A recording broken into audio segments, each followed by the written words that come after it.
Hi everyone, Scott with Dearly Departed Tours here.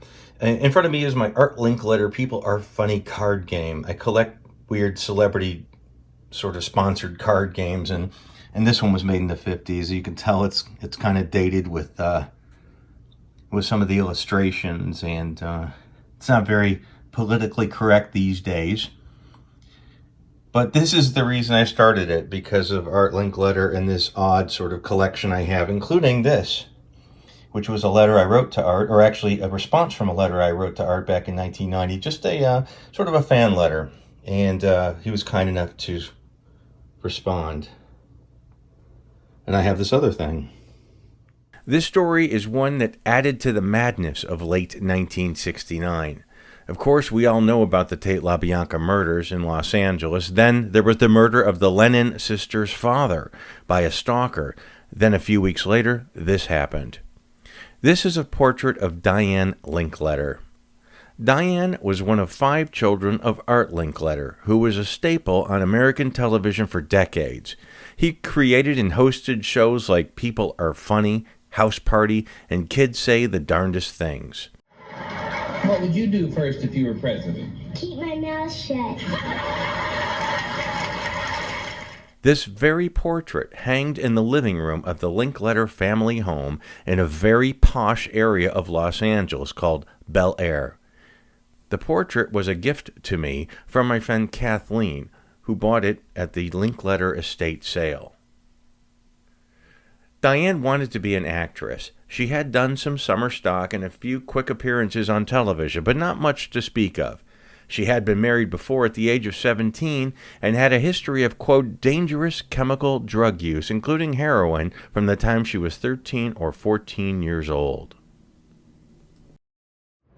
In the hills above the Sunset Strip is a building called the Shorum Towers. And many famous people have lived here and do. Ronald Colman, Joseph Cotton, Alexander Goodenough died in this building back in 95. Mamie Van Doren and Vivian Vance together. And, I'm kidding, David Lee Roth, and currently Neil Sedaka, and I know Liza lives up here too. I don't know where, don't know who else. I'm sure there are more famous people that live here. But the reason we're here is because in 1969, the daughter of a television host, beloved television host, Art Linkletter, died. Not in the building, actually, on the sidewalk, alongside it, when she jumped from her 6th floor kitchen window on the left-hand side of the building.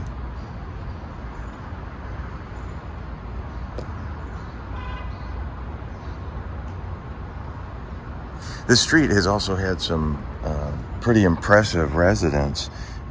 Betty Davis lived on this street. Humphrey Bogart also lived in an apartment on this street. And Gloria Swanson and James Dean lived in the same unit of the same building on this street, not at the same time.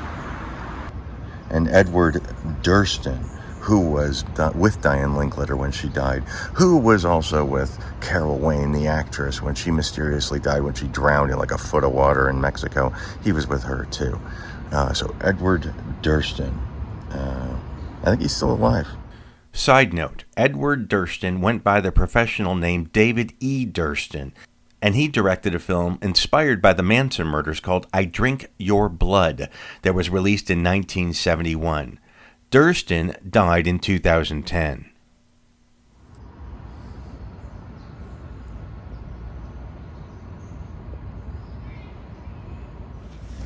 So here's one of my artifacts. Kind of a schlocky recording that was made by Art Linkletter and his daughter, and Diane Linkletter. It's pretty schlocky. I mean, it's all about, it was certainly focused on the generation gap in the 60s, and how the parents are right, always right, and the kids are wrong, and they'll just have to learn. Come back before you're trapped in a life that daily grows more aimless and unreal. If you return, we 3 can reach each other by talking and listening. And I mean the kind of listening that is also tuned to silence.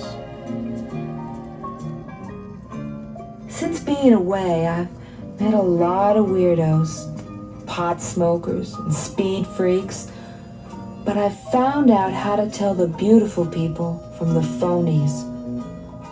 I might come home someday, But right now, I've got to do what's right for me.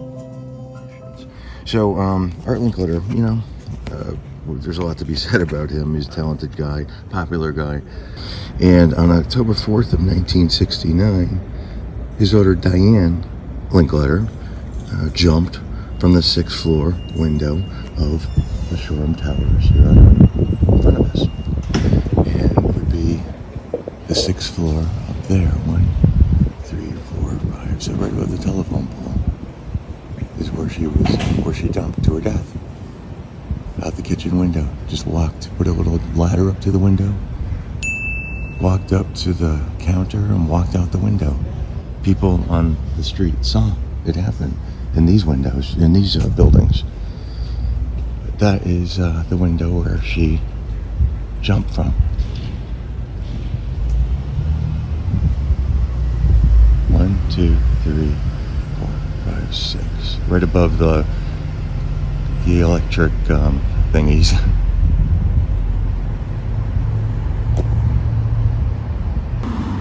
Now what's interesting is that after it was done, the police were trying to recreate it just to see if it all made sense, if she jumped, if she was pushed. And it says at the west end of the building, outside, there was a planter, which approximately was 8 feet wide from the building, or 8 feet, from the building to the sidewalk. Now the planter's not there. Unless it's that one. Unless it's that one right by the driveway. That could be it.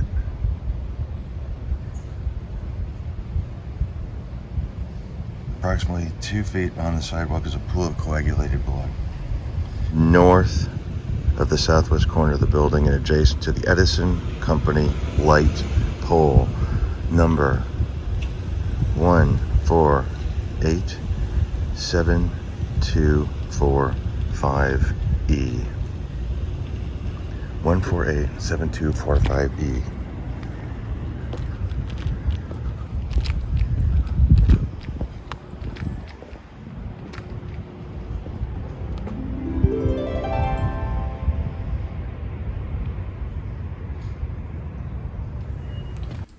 On to the events of the morning of October 4th, 1969. At approximately 3 a.m., Durston said that Diane begged him to come to her apartment and she was going to bake some cookies, so he went. Durston said that Diane told him that she had taken LSD. The two went out to the balcony and looked at the view. Around daybreak, she and Durston went out to the balcony again and saw a man she knew walking his St. Bernard. The dog got off the leash and ran away, and the man ran after it. Diane saw this and became hysterical, and Durston said he had to restrain her physically. He then called Diane's brother and told him that she had dropped acid, and her brother said he'd be there right away. She then got up, left the bedroom into the hall, and crossed the living room, with Durston following her. She proceeded into the kitchen, climbed up onto the yellow tile counter, passing the plate of cookies, and proceeded out the window. At this time, Durston reached her and attempted to grab her belt, but it was too late. He reached out one last time, but was unable to stop her from going through the window. He watched in horror, then phoned the police. Neighbor Dick Shepard, who lived across the street, said he was looking out his apartment window and saw her body falling in the air about 4 stories up, heard the scream, and watched Diane hit the ground. Diane was wearing a simple sweater, briefs, trousers, belt and shoes, and carrying a wallet which held her Social Security card, credit cards, $14.66 in cash, and a keepsake 1967 Kennedy $50. Art Linkletter was 100% positive his daughter was on acid at the time she jumped. After the toxicology reports were all done, she was completely sober. There were no drugs, no pot, no nothing, no codeine, no barbiturates, no alcohol in her system whatsoever. So then Art Linkletter insisted that it must have been an acid flashback, and he went on his epic focus on Timothy Leary and trying to discredit. I'm sorry, we have technical problems. Dr. Timothy Leary is here. Let me ask you this question. I know that Diane died in 1970. What part did LSD play in this in your judgment? It played a very vital part, and it caused her to become bewildered and agonized about life and take her own life. And in Art, I think it was Wait a you second. that Wait a caused minute. No, wait a her. minute. Dr. Art, let me ask you, I Art, know.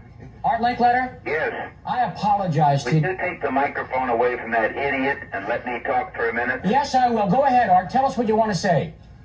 In subsequent investigations following her death, I have absolute definite proof that Diane had mentioned Dr. Leary as one of the reasons why she thought that there was nothing wrong with LSD and believed what he said when he said it was God's gift to young people.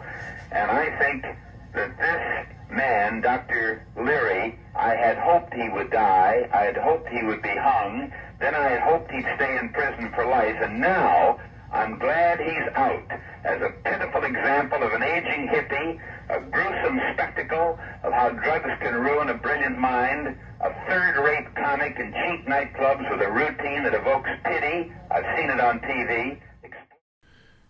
Diane died at the LAUSC Medical Center and was buried on October 7th, 1969 in Forest Lawn Memorial Park in Hollywood Hills. Her cause of death? Suicide. It's very quiet here. Too quiet. I walked into your room last night, and the walls seemed to be asking for the sound of your voice. As much as I am aching for the feel of your embrace, so please come back to us.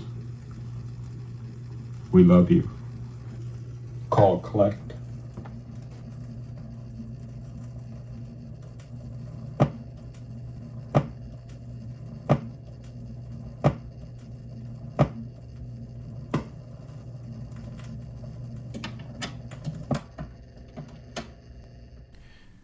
Thank you very much to the people supporting this page through the Patreon link and the PayPal link below, including Jolene Cladoris, thank you. J82, thank you for your constant support. Amanda Beard, you too. Justin Lopez, Timothy McCarroll, Dodd Hackman, Paladin Communications, thank you so much for calling my work important, and I'll try to keep it up. Dale Scarzett, Michael Brown, Rhonda Valentine, Melissa McCoy, Kayla Modscheidler, Kathy Dijon Myers, and Steve Anderson. Thank you all for your support. Thank you for your sponsorship, and until next time. You heard me.